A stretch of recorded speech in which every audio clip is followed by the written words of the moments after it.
Uh, okay, welcome to AV number 4, part number 4. Let us start with brainstorming activity. Expand the idea inherent in the following proverbs. तर या म्हणींमध्ये त्या ठिकाणी नेमकी कोणती संकल्पना त्या ठिकाणी लपलेली आहे त्या संकल्पनेचा आपल्याला त्या ठिकाणी वाढवायची आहे संकल्पना किंवा तिचा पॅरेग्राफ बनवायचा आहे की नेमकं काय लेखकाला म्हणायचं आहे या म्हणीमधनं. पहिलं आहे number 1, a bad workman blames his tools. वर्कमॅनचा अर्थ आहे कारागीर. तर एखादा कारागीर जो आहे तो आपल्या हाताळ्यांना दोष देतो, आपले टूल्स जे असतात, हत्यारं जे असतात त्यांना दोष देतो, म्हणजेच नाचता येईना अंगण वाकडे असं त्याला म्हणतात. तर ह्या ठिकाणी आपण बघूया आपल्याला त्याचं काय एक्सपंड करता येईल. तर आपण या ठिकाणी त्याचं विस्तृतीकरण जे आहे ते आपण बघूया. नेमकं एक्सपेन्शन जे आहे ते कशा पद्धतीने त्या ठिकाणी आलेलं आहे. तर this proverb is an useful guide in practical life. तर प्रॅक्टिकल लाईफमध्ये जर विचार केला तर ही म्हण अतिशय उपयोगाची आहे. It has been generally found that an incompetent person always grumble. तर असं दिसतं की ज्या व्यक्तीमध्ये त्या ठिकाणी कला नसते किंवा जी व्यक्ती पारंगत नसते ती कायम त्या ठिकाणी तक्रार करत असते, काहीतरी कंप्लेंट करत असते. If a student does not do well in examination, जर एखाद्या विद्यार्थ्याला परीक्षेमध्ये चांगलं यश मिळालं नाही, he or she sometimes takes and easy resort to blame game that the question paper is tough. तर या पद्धतीने तो एक ब्लेम गेम खेळतो. जर त्या ठिकाणी परीक्षा त्याला नीट गेली नाही तर तो म्हणतो की त्या ठिकाणी क्वेश्चन पेपर टफ होता, प्रश्नपत्रिका अवघड होती, अशा पद्धतीचा ब्लेम गेम तो करतो. The person never admits that the preparation has not been able up to the mark. कधीही तो मान्य करत नाही की त्याची तयारी झाली नव्हती. On the other side, a sincere and good workman never tries to find excuses for his mediocre or bad performance. आणि त्याउलट जर बघितलं तर त्या ठिकाणी जो एक अतिशय प्रामाणिक माणूस असतो किंवा प्रामाणिक कारागीर असतो तो कधीही पळवाटा शोधत नाही, तो प्रामाणिकपणे आपलं काम करतो.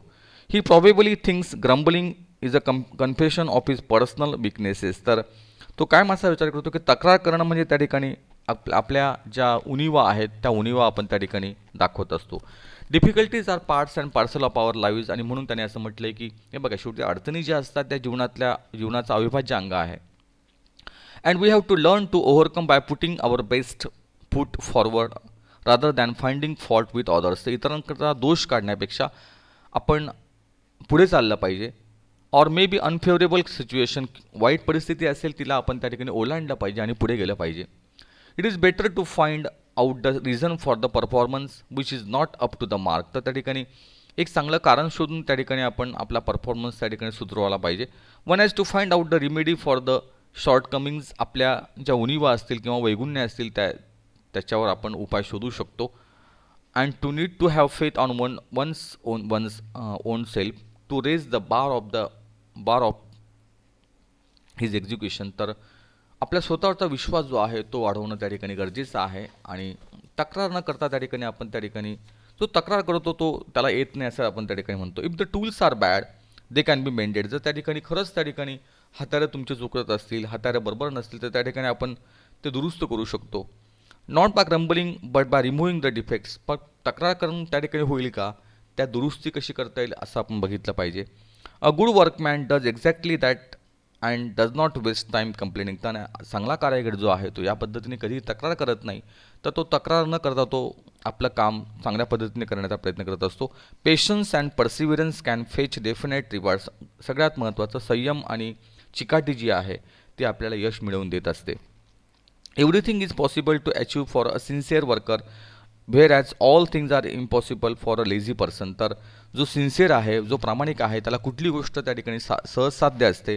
पण जो आळशी आहे, ज्याला करायचंच नाही आहे, तो कुठलेही कारण सांगू शकतो. Who is always on the look out for a scapegoat to bear the blame of his own failure. आणि अशा पद्धतीने अपयशाला अनेक त्या ठिकाणी वाटा असतात. त्या अपयशाची धनी आपण होतो.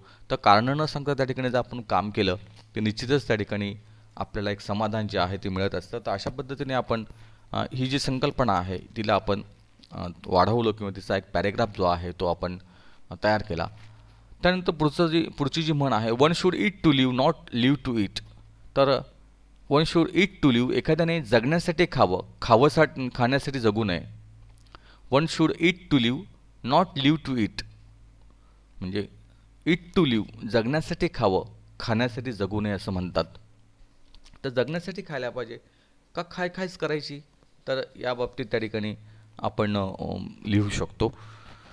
We all have heard the proverb health is wealth. आपण सगळ्यांनी एक म्हण ऐकलेली आहे की आरोग्य हेच संपत्ती असते. A sound mind can only exist in a sound body. तर चांगलं मन जे आहे ते चांगल्या शरीरामध्ये वास करतं. If you are healthy we can handle any situation in life. जर आपण हेल्दी असू, आपण जर निरोगी असू, तर आपण त्या ठिकाणी कुठली परिस्थिती आपण नीटपणे सांभाळू शकतो. Eating plays a major role in maintaining a person's health. आणि कुठलंही खाणं जे असतं ते माणसाच्या आयुष्यात आपला एक चांगला रोल त्या ठिकाणी अदा करत असतं. The eating habits depend on on description. आणि कुठल्याही खाण्याच्या सवयी ज्या आहेत त्या आपल्या स्वतःच्या त्या ठिकाणी स्वतःवर अवलंबून असतात. If we are conscious about the decision where to stop. पण फक्त आपण एकच बघितलं पाहिजे की आपण कुठे थांबायचं आहे खाताना, किती खायचं. This far and no further we can avoid many critical conditions of life with a healthy body. चांगलं शरीर जर असेल तर आपण अनेक प्रकारच्या ज्या क्रिटिकल सिच्युएशन्स असतात, नाजूक परिस्थिती आहे, तिला आपण सामोरं जाऊ शकतो. That is the biggest wealthy any person can have. आणि हे सगळ्यात मोठी त्याची ती वेल्थ आहे, biggest wealth any person can. तर आपली तब्येत ही सगळ्यात मोठी संपत्ती आहे. But one needs a strong will power not to live just to eat. पण सगळ्यात महत्त्वाची एक चांगली विल पॉवर, इच्छाशक्ती ठेवायला पाहिजे की आपण खाण्यासाठी काही जन्माला आलेलं नाही आहे, फक्त जगायचं आहे म्हणून आपण खातो आहे, खाण्यासाठी जन्माला आलेलो आहोत का? The temptations are spread all around us. आपल्या सभोवताली अनेक प्रकारची मोह आहे, अनेक प्रकारची टेम्पटेशन्स आहेत.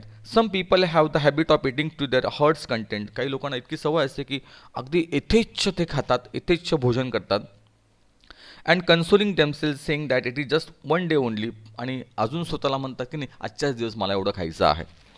But they are greedy enough to forget their promise easily at the sight of mouth watering dishes and continue their his theory of living to eat. आणि आणि असं प्रत्येक वेळा ते करत असतात. आणि एखादी तोंडाला पाणी सुटणारा एखादा खाद्यपदार्थ आला की ते त्याच्यावर ताव मारतात. आणि या पद्धतीने ते विसरतात की त्या ठिकाणी आपल्याला फक्त जगण्यासाठी खायचं आहे, खाण्यासाठी जगायचं नाही आहे. Apparently to some people the eating habits do not need to be given so much importance. काही लोक त्या ठिकाणी आपल्या खायच्या सवयीला त्या ठिकाणी महत्त्व देत नाही.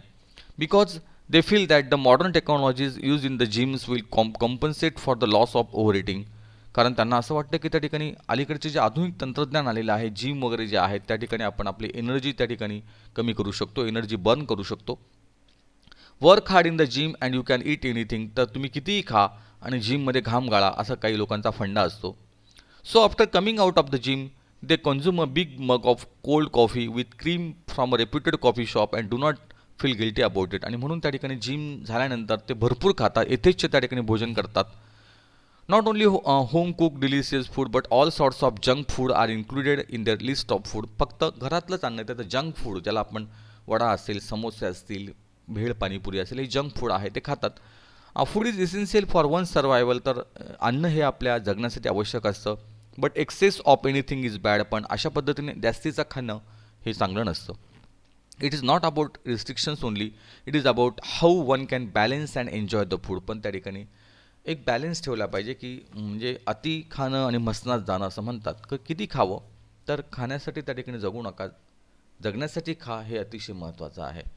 पुढे आहे, if winter comes can spring be far behind. पुढचं एक जी प्रोव्हर्ब आहे, if winter comes can spring be far behind.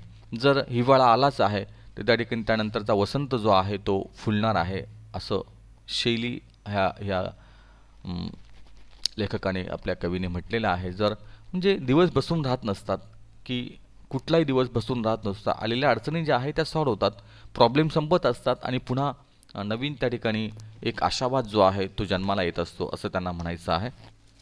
तर याच्यावर त्या ठिकाणी त्याने दिलेलं आहे, think positive and live happy. तर असं आनंदी राहा आणि आनंदी विचार करा. Celebrate life ideally this should be the motto of a person's life. आणि आपला जीवन जो आहे तो एक उत्सव आहे, त्या उत्सवासारखं त्या ठिकाणी आपण त्याला जगायचं आहे जीवनाला. But how many of us honestly follow this motto. पण किती लोक त्या ठिकाणी याला फॉलो करतात की आनंदी राहणं हे किती लोकांना आवडतं. Life indeed is beautiful but it does not move in a straight line. पण जीवन हे असं सरळ मार्गे कधीच नसतं. There has to be ups and down. तर कुठल्याही जीवनामध्ये अप्स अँड डाऊन असतात, त्या ठिकाणी यश अपयश असतं. तर आपण त्याला स्वीकारलं पाहिजे. Both these ups and as well as downs have something to teach us. आणि कुठलंही जे अडचणी असतात, समस्या असतात, त्या जाण्यासाठी आलेल्या असतात. As P.B. Shelley said, if winter comes, can spring be far behind? There are These are the natural courses of life. One has to follow the other as one season follows the other. तर एकामागून एक हे जात असतं, येत असतं. तर अडचणी जात असतात आणि पुन्हा एकदा सुखाचा काळ येत असतो. तर एक सीझन जातो, त्याच्यामागे दुसरा सीझन त्या ठिकाणी येतो. काळ कधी बसून राहत नाही. Life has problem and every problem is bound to have some solutions if we can try to see the brighter side. तर जीवनामध्ये प्रॉब्लेम असतात, अडचणी असतात, पण त्याची जर एक चांगली प्रकाशमय बाजू जर आपण बघितली ते त्याचे फायदे आपल्याला मिळू शकतात. No one makes a lock without a key. तर त्या ठिकाणी असं कधी होत नाही की कुलपाला चावी नसते. तर प्रत्येक कुलपाला काहीतरी चावी असते. That is why God on give you your problem without solution. त्यामुळे त्या ठिकाणी देवाने त्या ठिकाणी जे समस्या दिलेल्या आहेत त्या प्रत्येक समस्येला त्या ठिकाणी एक उत्तर आहे. In God's own world also if severe winter creates difficulties. जर ह्या हिवाळ्याने काही अडचणी तयार केल्या असतील, he has kept the spring ready to bring smile on the faces of those who face the difficult situation bravely. तर नंतरच्या कालखंडात एक चेहऱ्यावर हास्य फुलवण्याचं काम तो करतो. म्हणजे जरी अडचणी असतील तर त्या अडचणी संपणाऱ्या असतात आणि उद्याला त्या ठिकाणी एक आशा जी आहे ती जन्माला येत असते. Winter being the symbol of destruction here. या ठिकाणी हिवाळा जो आहे तो विध्वंस किंवा नुकसान दाखवण्याचं काम करतो आहे. And spring will bring with it abundance everywhere. आणि वसंत ऋतू जो आहे तो एक आशावाद जो आहे, ऑप्टिमिझम जो आहे तो दाखवण्याचं काम करतो आहे. Our duty is to maintain our patience and wait with hope for welcoming the good days because at the end of every tunnel there is light. आपलं काम एकच आहे की त्या ठिकाणी आशेने वाट बघणं आणि प्रत्येक बोगद्याच्या शेवटी त्या ठिकाणी लाईट येत असतो. Night follows day. शेवटी रात्रीच्या पश्चात दिवस येत असतो. That is also God's design. आणि हे सुद्धा देवाचंच त्या ठिकाणी एक प्रकारचं डिझाईन आहे.